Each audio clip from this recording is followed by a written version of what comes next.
नमस्कार। आज मैं आपको इस वीडियो में बताऊंगी कि देवगुरु बृहस्पति जो 13 अप्रैल 2022 से मीन राशि में प्रवेश करने जा रहे हैं पूरे 11 वर्षों के बाद।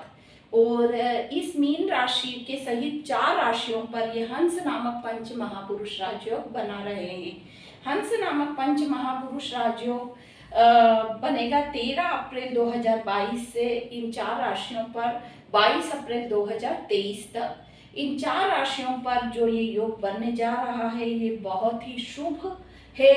और आज इस वीडियो में हम यही बात करेंगे कि ये राजयोग जो बन रहा है ये कौन सी 4 राशियों पर बन रहा है और इसका क्या फल है। और साथ में मैं ये भी बताऊंगी आपको कि यदि आपकी कुंडली में देवगुरु बृहस्पति किन्हीं कारणों से ये राजयोग भंग होता है तो ये आपके पत्रिका में यदि कोई किन्हीं कारणों से कोई पाप ग्रह की दृष्टि हो गुरु पे या कोई जैसे गुरुदेव जो हैं वो बाल्यावस्था जो अवस्थाएं होती है कुमार अवस्था और वृद्धावस्था और मृत अवस्था किन्हीं 5 अवस्थाओं में से किन्हीं एक अवस्था में ऐसी में हो कि वो काम नहीं कर पा रहे हों। देवगुरु बृहस्पति जैसे वृद्धावस्था वगैरह में काम नहीं कर पाते इतना प्रबल, तो वो थोड़ा आपको जो योग बन रहा है वो थोड़ा कम मतलब मद्दा फल देगा, है ना। तो ये अलग बात है। लेकिन अगर आपकी पत्रिका में कुमार अवस्था में है, युवा अवस्था में है या किन्हीं कारणों से उच्च के हैं तो आपको बहुत अच्छा फल देंगे, बहुत ही अच्छा फल देंगे। ठीक है, आज हम इसका डिटेल में आपको बताऊंगी कि योग बनता कैसे है और इस योग के मतलब भंग कब होता है ये योग, और भंग होने के बाद क्या इसके आप उपाय कर सकते हैं। और एक बात मैं आपको बताऊंगी कि इसे पंच महापुरुष राजयोग क्यों कहा जाता है। तो सबसे पहले हम देखेंगे कि ये योग होता क्या है और ये बनता कैसे है, ठीक है, और इसे पंच महापुरुष राजयोग क्यों कहा गया है। उसके बाद में मैं बताऊंगी आपको कब भंग होता है, क्या इसके उपाय हैं, ठीक है, और ये क्या अपने इतना अच्छा योग है ये हंस नामक पंच महापुरुष राजयोग गुरु से जो बन रहा है वो आपको क्या क्या बेनिफिट दे सकता है। ठीक है, तो सबसे पहले ये मीन राशि है। मीन राशि में गुरुदेव प्रवेश करेंगे, देवगुरु बृहस्पति। तो ये होता है कि जब देवगुरु बृहस्पति केंद्र में आते हैं, ये 4 स्थान केंद्र स्थान है, प्रथम स्थान, चतुर्थ स्थान, सप्तम स्थान और दशम स्थान। इन 4 स्थानों पर जब कोई भी ग्रह होता है तो उसे कहते हैं केंद्र स्थान में ग्रह का होना, केंद्र में ग्रह का होना। अब ये मीन राशि, ये मिथुन राशि, कन्या राशि और धनु राशि, इन 4 राशियों में ये योग बन रहा है। इसलिए मिथुन राशि, कन्या राशि, धनु राशि और मीन राशि बहुत ही पावरफुल होगी इस दौरान। इनका व्यक्तित्व निखर के आएगा, इनकी पद प्रतिष्ठा मान सम्मान में वृद्धि होगी क्योंकि ये राजयोग इन 4 राशियों पर ही बन रहा है। यानी इन 4 राशियों के केंद्र में देवगुरु बृहस्पति होंगे और हंस नामक पंच महापुरुष राजयोग बना रहे हैं पूरे 1 साल तक। ठीक है, अब एक बात मैं आपको बताऊंगी कि आप सोचेंगे कि पंच महापुरुष का क्या मतलब है। पंच महापुरुष का ये मतलब है कि जैसे देवगुरु बृहस्पति से हंस नामक पंच महापुरुष राजयोग बन रहा है वैसे ही ये राजयोग बनते हैं 5 प्रकार से, 5 प्रकार से अलग अलग ग्रहों के साथ। जैसे एक रोचक होता है, एक भद्रक होता है, एक हंसक जिसकी आज हम बात कर रहे हैं, एक मालव्य होता है और एक होता है शशक राजयोग। इस तरह से 5 महापुरुष अलग अलग ग्रहों से 5 ग्रहों के द्वारा बनते हैं, इसलिए इसे पंच महापुरुष राजयोग कहते हैं। अब इसमें सबसे पहला होता है जैसे मैंने आपको बोला रोचक, तो रोचक बनता है मंगल से, भद्रक बनता है बुध से, हंसक जिसकी आज हम बात करेंगे ये राजयोग बनता है गुरु से। इसके साथ साथ एक होता है मालव्य जो बनता है शुक्र से, शुक्र ग्रह से, जब शुक्र ग्रह केंद्र में आते हैं मतलब, और एक शशक होता है वो बनता है शनि देव से। ठीक है, ऐसे इसलिए इसको पंच महापुरुष राजयोग कहेंगे क्योंकि ये अलग अलग 5 ग्रहों के द्वारा बन रहा है। आज हम बात कर रहे हैं हंस नामक पंच महापुरुष राजयोग की जो गुरुदेव देवगुरु बृहस्पति से बन रहा है। इतना आपको समझ में आया होगा। इसके बाद मैं आपको ये बताती हूँ कि ये किस प्रकार से काम करेगा, ये राजयोग किस प्रकार से काम करता है, इन 4 राशियों पर किस प्रकार से फल देंगे। आपको पता होगा कि गुरुदेव देवगुरु बृहस्पति पत्रिका के प्लेनेट में एक मुख्य ग्रह माने जाते हैं, बहुत महत्वपूर्ण ग्रह माने जाते हैं देवगुरु बृहस्पति, क्योंकि इनसे मान सम्मान पद प्रतिष्ठा ये मुख्य रूप से देखे जाते हैं। यदि किसी की कुंडली में देवगुरु बृहस्पति उच्च के हैं तो उसे बहुत सम्मान दिलवाएंगे, और यदि आपके देवगुरु बृहस्पति कुंडली में नीच ग्रह में बैठे नीच के हैं तो आपको बहुत अपमान सहन करना होंगे, बहुत बहुत बहुत मतलब अपमान होगा आपका। और अगर गुरुदेव बृहस्पति अच्छे हैं तो आपको बहुत हर जगह पद प्रतिष्ठा सम्मान सब कुछ आपके पास होगा। और एक चीज जो मुख्य रूप से 4 चीजें जो देखी जाती है पत्रिका में देवगुरु बृहस्पति के द्वारा, वो है एजुकेशन, दूसरा होता है मतलब एजुकेशन के बाद धन कमाना, ठीक है, ये भी देवगुरु बृहस्पति से देखा जाता है। तीसरी चीज होती है आपका विवाह का मुख्य रूप से देवगुरु बृहस्पति को ही देखा जाता है। जब गुरु प्रबल होते हैं तब योग बनता है शादी का, और देवगुरु बृहस्पति से ही संतान का योग भी देखा जाता है। ये 4 महत्वपूर्ण चीजें देवगुरु बृहस्पति से ही देखी जाती है। अब ये जिन 4 राशियों पर बन रहा है उनके लिए मैं आपको बताती हूँ कि कैसे देखेंगे, ये आपको समझना होगा। सबसे पहले ये मीन राशि में गुरु आ जाएंगे। मीन राशि में यानी 12 नंबर में गुरु रहेंगे तो ये केंद्र स्थान है, ये केंद्र स्थान है और ये स्वयं का स्थान है। ये अपने आपका यानी स्वयं प्रबल होंगे। अगर आप स्वयं में आपके बहुत स्ट्रांग होंगे तो आप सोच सकते हैं कि एक हम अगर खुद ही बहुत मतलब हम अगर खुद ही अच्छे हैं तो दूसरे ग्रह तो अपने आप ही अच्छे हो जाएंगे। तो ये स्वयं के स्थान पर आ रहा है, अपने स्वयं इस मीन राशि पर स्वयं के स्थान पर देवगुरु बृहस्पति आ रहे हैं। और 1 2 3 4 5 यानी पंचम दृष्टि इनकी रहेगी विद्या के स्थान पर, बुद्धि के स्थान पर, पुत्र के स्थान पर, ठीक है। 6ठी और 7वीं दृष्टि रहेगी पत्नी, डेली इनकम, व्यापार, पार्टनरशिप इसके स्थान पर रहेगी। अभी मैं मीन राशि के लिए बता रही हूँ, बाकी इन 3 राशियों दूसरी के लिए भी बताऊंगी कहाँ कहाँ पर दृष्टि रहेगी और क्या क्या देवगुरु बृहस्पति शुभ फल देंगे। डेली इनकम बढ़ेगी आपकी मीन राशि वालों की डेली इनकम बढ़ेगी, और पार्टनरशिप, पत्नी, सब कुछ मतलब सप्तम स्थान पर दृष्टि है। सप्तम स्थान पर जब दृष्टि होती है तो आपका व्यापार बढ़ता है। व्यापार का स्थान भी माना जाता है इसे, पत्नी का स्थान भी माना जाता है इसे, पार्टनरशिप का स्थान भी माना जाता है, ठीक है। ये 7वीं दृष्टि हो गई, ये 9वीं दृष्टि हो गई। 8 और 9 9वीं दृष्टि मीन राशि 12 नंबर वालों के लिए बता रही हूँ मैं। 9वीं दृष्टि रहेगी भाग्य स्थान पर, आपका भाग्य बढ़ेगा। आपके मतलब भाग्य में एक ऐसी उन्नति इस साल आएगी मीन राशि वालों को जो बहुत बहुत बहुत आप अपने आप में मतलब कह सकते हैं कि यहाँ से यहाँ पहुंचेंगे, टॉप पे पहुंचेंगे आप, भाग्य ऐसे प्रबल होगा।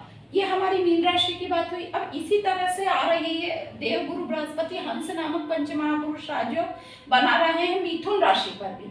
अब इस मिथुन राशि को जब हम यहाँ पर रखते हैं, ठीक है, यानी लग्न में, हर इंसान हर व्यक्ति के लिए ये लग्न में रखकर ही देखेंगे। जब हम किसी को ग्रहचर दिखाने जाते हैं यानी गोचर दिखाने जाते हैं कि वर्तमान में हमारा समय कैसा चल रहा है, तो वह व्यक्ति जैसे मिथुन राशि वाला व्यक्ति जाता है तो उसको मिथुन राशि को केंद्र में रखेंगे यानी प्रथम स्थान पर। तो अब मैंने मीन राशि को बताया, अब मैं आपको बताऊंगी कि ये राशि जब रखकर हम देखेंगे तो ये राशि को जब हम देखेंगे यानी मिथुन राशि के लिए मैं बता रही हूँ हंस नामक पंचमहापुरुष राजयोग क्या फल देंगे वो आप सुनिएगा, मैं वो बता रही हूँ। तो जब हम मिथुन राशि में देखते हैं तो जब मिथुन राशि में गुरु आ रहे हैं तो मिथुन राशि को फल देंगे 1 2 3 4 5 6 7। ये मिथुन राशि वालों के लिए भी बहुत शुभ फल देंगे। मिथुन राशि के लिए ये होगा कि इनके सबसे बड़ी जो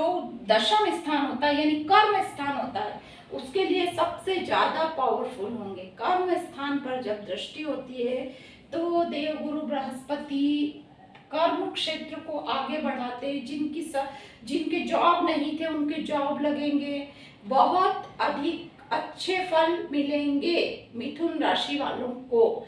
इसके बाद में हम देखेंगे 6 नंबर यानी कन्या राशि। कन्या राशि से जब हम देखेंगे तो 12 1 2 3 4 5 और 6 कन्या राशि वालों के लिए भी ये बहुत शुभ फल देंगे। इसी प्रकार से धनु राशि वालों के लिए भी बहुत शुभ फल देंगे। अब मैं आपको एक बात बताती हूँ कि ये भंग कब होंगे राजयोग। ये राजयोग तब भंग होगा जब आपकी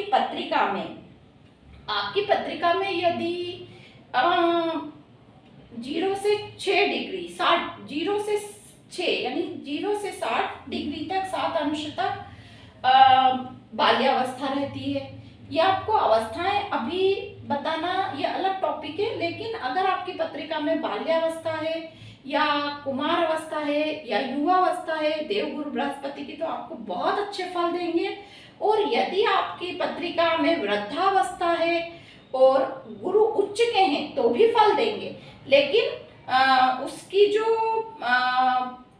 जो गति होगी, फल देने की जो गति होगी, जैसे कुछ लोगों को जिनकी कुमार अवस्था और युवा अवस्था है गुरु की पत्रिका में, उनको तो इमीडिएटली जैसे ही ये गुरु ग्रह चेंज होंगे उसी वक्त से फल मिलने लगेंगे।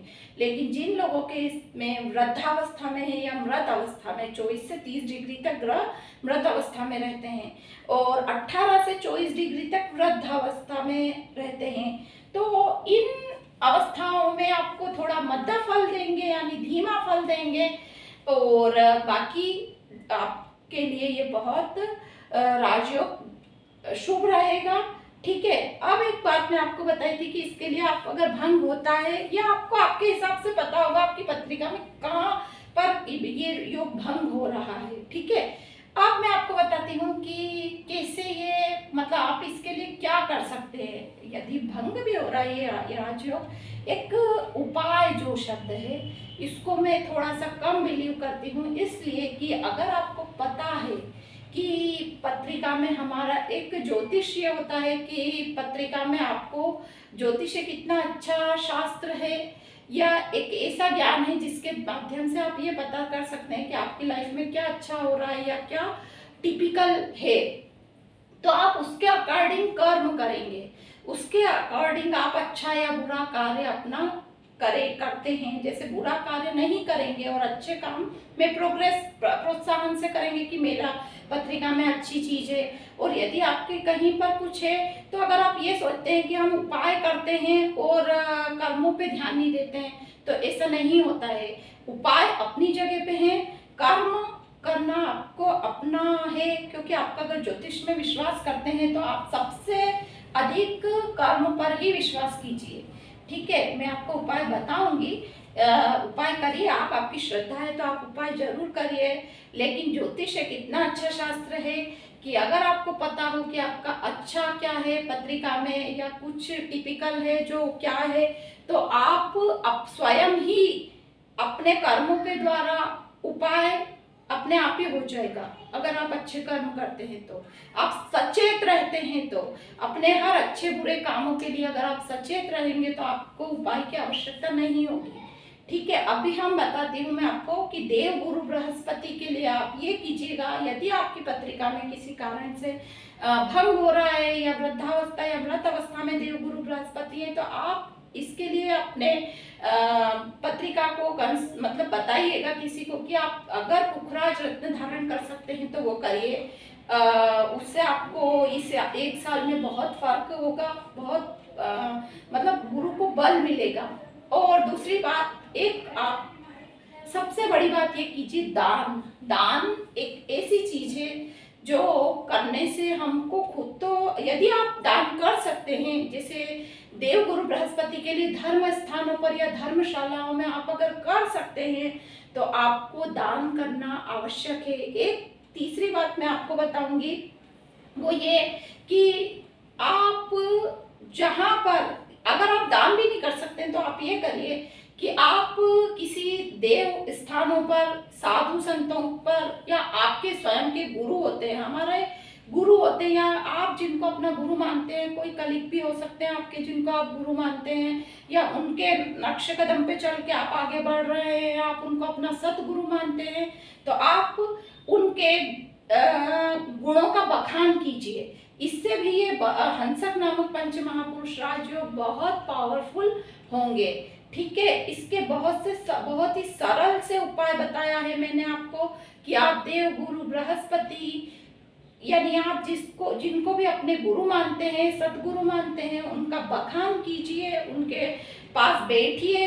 आपके जो वृद्धजन हैं, आपके घर में भी जो वृद्धजन है, माता पिता सबसे बड़े गुरु होते हैं हमारे, उनके पास बैठिए, उनसे बातें करिए और अपने किसी गुरु का बखान कीजिए।